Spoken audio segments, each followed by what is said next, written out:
Hey everyone, my name is Sang and there are many ways how to make crawfish, but this is how I make my crawfish.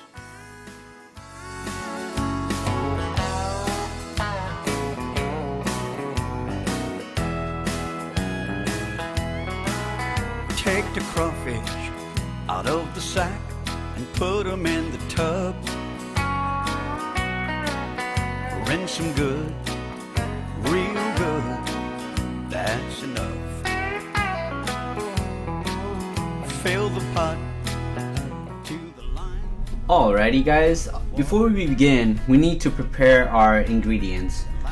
And what we need are cilantro, lime, green onions, habanero chilies, and of course, garlic.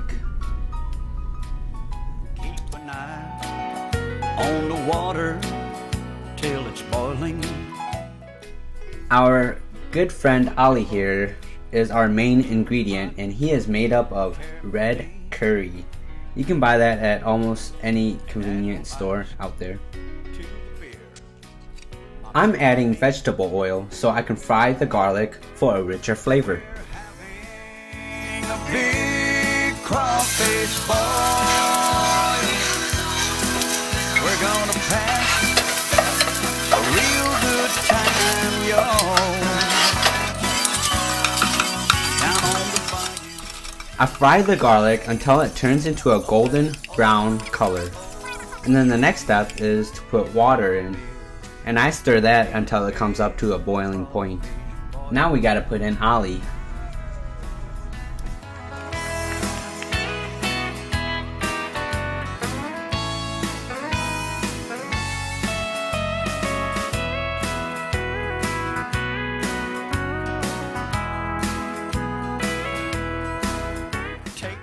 Once it starts to boil again, you can put the habanero chilies in there.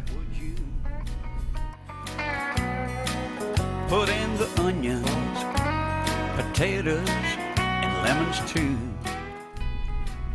Now it's time to put in our crawfish. Boil again for 7 minutes. Then let them soak. See, I get on your floor and do that two-step, yeah. Walking like a crawfish, walking like a crawfish, walking like a crawfish, walking like a crawfish. A two-step, bring it on down. A two-step, bring it on down. Walking like a crawfish, walking like a crawfish, walking like a crawfish. Once the crawfish starts turning red, we can put in our lime. Bring it on down. I'm a Cajun, a Zydeco fan. I come from Louisiana with a beer in my hand. I'm from Mamos and Sears from Bridge. Party up in Baton Rouge, shout it what it is. Once it starts boiling again, I can add my cilantro and my green onions. Louisiana, we party like every day. Let it marinate, put that shit on drink, cause I better be eating by the time it turn 8. Now I stir the crawfish dish for about 15 to 20 minutes. Walking like a crawfish, walking like a crawfish, walking like a crawfish, walking like a crawfish. Thank you for watching. And remember, there are many ways how to cook crawfish, and this is how I cook my crawfish. They don't have much meat, so I ate my crawfish with another dish. And I mashed it up with clam pasta. Thank you for watching.